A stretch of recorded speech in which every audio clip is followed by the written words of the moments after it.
BS news UP 18 में आपका स्वागत है। नमस्कार। पहले मुख्य समाचार।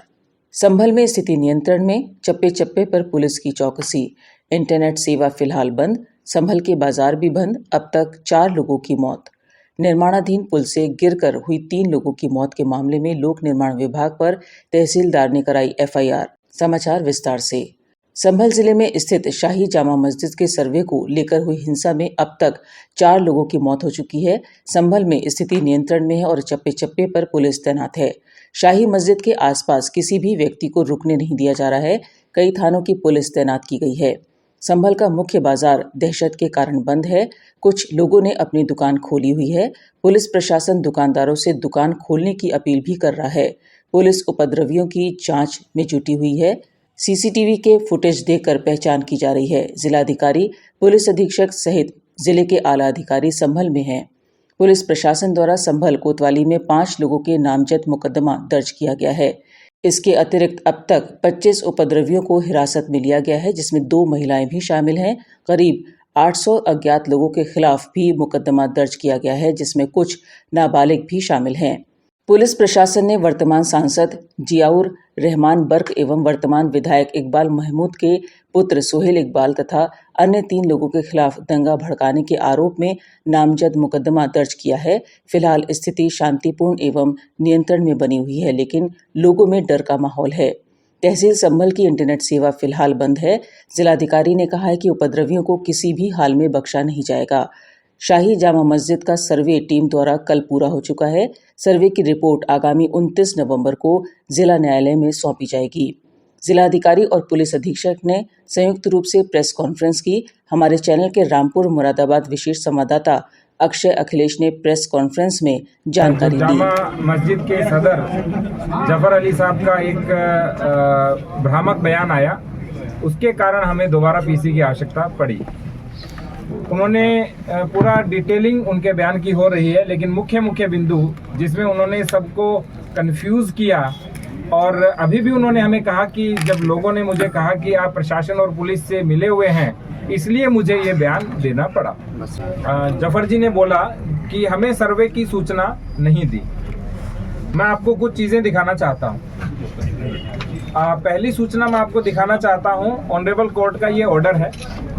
जैसे ही ये कोर्ट का ऑर्डर आया, इस कोर्ट के ऑर्डर के बाद 2:30 जो कोर्ट का ऑर्डर आया वो 2:38 पे आया, और इसके लगभग आधे घंटे के बाद वो लोग हमारे पास आए, और फिर 5 बजे से पहले हम कोतवाली आए और 5 से 5:30 के बीच हम जामा मस्जिद पहुंचे। ये कोर्ट का ऑर्डर है, और उन्होंने बोला कि हमें सूचना नहीं दी, जबकि इस कोर्ट के ऑर्डर में बहुत स्पष्ट लिख रखा है कि मैं रमेश सिंह राघव अधिवक्ता को माननीय सिविल जज सीनियर डिवीजन संभल, जिनकी ओर से ये ऑर्डर हुआ था, उन्होंने कहा कि जो सर्वे की कार्रवाई है उसे फोटोग्राफी और वीडियोग्राफी कराकर 29 नवंबर 2024 तक प्रस्तुत करने के लिए नियुक्त करता हूं, और कि सर्वे की शेष कार्रवाई करने हेतु 24 नवंबर 2024 को प्रातः काल 7 बजे से 11 बजे तक का समय निर्धारित किया जाता है। ये इसलिए उन्होंने बोला क्योंकि 19 तारीख को उन्होंने हमें रात्रि में एक पत्र दिया।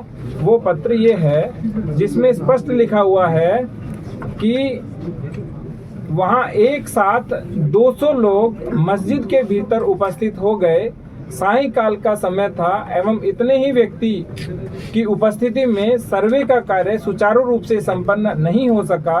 वहां उपस्थित जनप्रतिनिधि एवं अन्य व्यक्तियों द्वारा बार बार सर्वे की प्रक्रिया में अवरोध उत्पन्न किया जा रहा था एवं धमकी दी जा रही थी। अतः भविष्य में पुनः सर्वे की कार्रवाई संपन्न की जाएगी, जिसकी सूचना पृथक से सभी पक्षकारों को उपलब्ध कराई जाएगी, जिससे माननीय न्यायालय का आदेश का अनुपालन हो सके। ये मेरी प्रति थी, और एक कप्तान साहब को इन्होंने प्रति दी थी।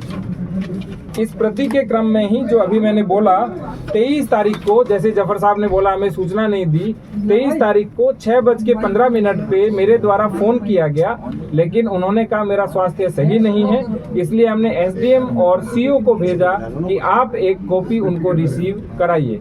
इससे पहले एडवोकेट कमिश्नर हमारे पास आए और उन्होंने हमें कहा कि मैं जाना चाहता हूं, तो हमने कहा पहले आप कॉपी रिसीव कराइए। तो उन्होंने कहा कि जो कॉपी है वो आप अपने माध्यम से रिसीव करा दीजिए। तो हमने अपने माध्यम से रिसीव करा करके सूचना दी। तो जो पहली बात जो भ्रामक रूप से कह रहे थे हमें सूचना नहीं दी, और इसी के साथ दूसरी बात भी थी।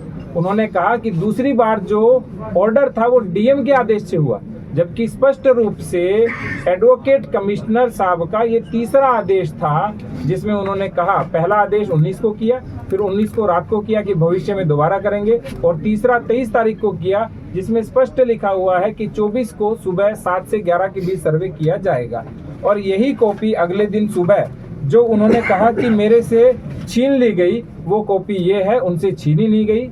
ये देखिए, उन्होंने स्वयं इसके ऊपर 24 को हस्ताक्षर किए हैं। दूसरी बात जो उन्होंने बोली, वो उन्होंने बोली कि कोर्ट का ऑर्डर 4 बजे का है, जबकि मैंने अभी आपको बताया कोर्ट का ऑर्डर 2:38 का है। तीसरी बात जो उन्होंने बोली, उन्होंने कहा कि 5 बजे के बाद किसी आदेश का अनुपालन नहीं हो सकता, जबकि हम 5 से 5:30 के बीच जामा मस्जिद की ओर प्रस्थान कर चुके थे। इसके बाद उन्होंने कुछ बातें बोली जो कप्तान साहब भी जवाब देंगे। जैसे उन्होंने कहा कि मैंने खुद पुलिस को फायरिंग करते हुए देखा।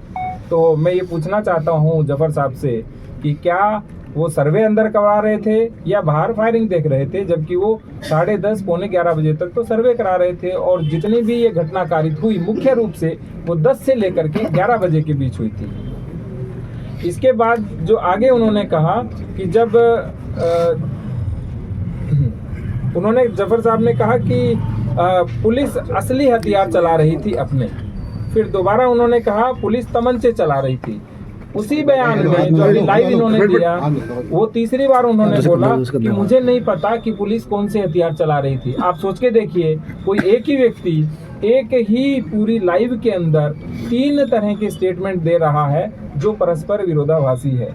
आगे इनके द्वारा जो सबसे बड़ा भ्रम फैलाया गया जनता के मध्य, वो ये है, इन्होंने कहा कि वजू टैंक का पानी खाली कराया गया और वजू टैंक को नापना चाह रहे थे, जबकि वजू टैंक की केवल फोटोग्राफी और वीडियोग्राफी होनी थी, इसलिए वजू टैंक का पानी खाली कराया गया। नेक्स्ट होता है। और वैसे भी वजू टैंक का पानी अभी आपने बताया जफर साहब ने कि हर शुक्रवार को वो खाली होता है। आगे जफर साहब ने बोला कि लोगों में यह भ्रम फैला कि मस्जिद में खुदाई हो रही है, जबकि किसी प्रकार का कोई भ्रम नहीं था। आप सोच के देखिए, खुदाई में मिट्टी निकलती है, खुदाई में पानी नहीं निकलता। और जो नाली वो बता रहे थे जिसमें लोगों ने देखा, उस नाली में पानी रेगुलर बहता है। ऐसा नहीं है कि जो नीचे की नाली है उसमें पानी एक ही दिन बहा था, जिस दिन वजू के टैंक का पानी निकला था, वो निरंतर बहता रहता है। इसके बाद इन्होंने बोला कि वहाँ नाप तोल की गई, जबकि वहाँ किसी प्रकार की नाप तोल नहीं की गई। जब फोटोग्राफी वीडियोग्राफी करने वाले थे तो उन्होंने पुनः वजू के टैंक में पानी भर दिया, जिससे फोटोग्राफी वीडियोग्राफी केवल सूक्ष्म हुई, पूर्ण रूप से वो यानी उनको जितनी चाहिए थी उतनी हो गई, लेकिन वो चाहते थे थोड़ी और वीडियोग्राफी करें, लेकिन उसमें पुनः पानी भरने लग गया। बदायूं जिले के समरेर से फरीदपुर जाने वाले अर्धनिर्मित पुल से नीचे गिरने से 3 व्यक्तियों की मौत के मामले में नायब तहसीलदार दातागंज ने लोक निर्माण विभाग के खिलाफ मुकदमा दर्ज कराया है। बदायूं के थाना दातागंज क्षेत्र में ग्राम समरेर से फरीदपुर जाने वाले रास्ते पर रामगंगा नदी पर निर्मित पुल से कार नीचे गिर जाने पर कार सवार 3 युवकों की मृत्यु हो जाने पर संबंधित नायब तहसीलदार द्वारा थाना दातागंज पर दी गई तहरीर के आधार पर अभियोग पंजीकृत कर आवश्यक विधिक कार्रवाई की जा रही है। घटना के संबंध में हमारे चैनल से बात करते हुए आप हैं क्षेत्राधिकारी दातागंज के तिवारी। दिनांक 24/11/2024 को प्रातः 6 बजे ग्राम प्रधान डहरपुर खुर्द द्वारा सूचना दी गई कि एक वैगनार गाड़ी डहरपुर फरीदपुर जाने वाले रास्ते पर बने रामगंगा पुल के नीचे ये गाड़ी गिर गई है। इस सूचना पर थाना दातागंज पुलिस मैं स्वयं मौके पहुंचा। ग्रामीणों की मदद से रामगंगा नदी में जाकर वैगनार गाड़ी से 3 व्यक्तियों को निकाला गया। तीनों व्यक्तियों की मृत्यु हो गई थी। इसी दौरान थाना फरीदपुर जनपद बरेली की पुलिस भी मौके पर आ गई थी, चूँकि घटना थाना फरीदपुर क्षेत्र में थी।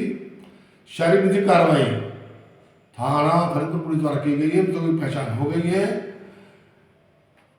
चूँकि रामगंगा नदी के अप्रोच सड़कें कट गई थी, जिसके कारण ये दुर्घटना हुई है, जिसके संबंध में नायब तहसीलदार ताताकंद द्वारा संबंधित विभाग के अधिकारियों के खिलाफ अभियोग पंजीकृत कराया गया है, जिसकी जांच की जा रही है। जांच के उपरांत जो अधिकारी दोषियों के विरुद्ध कार्रवाई की जाएगी। तो रही अपडेट। नवीन समाचारों के लिए लाइक, सब्सक्राइब और शेयर कीजिए VS न्यूज़ UP 18। हमारे चैनल के संवाददाता बनने के लिए हमें व्हाट्सएप नंबर 8052841647 पर मैसेज करें। धन्यवाद। नमस्कार।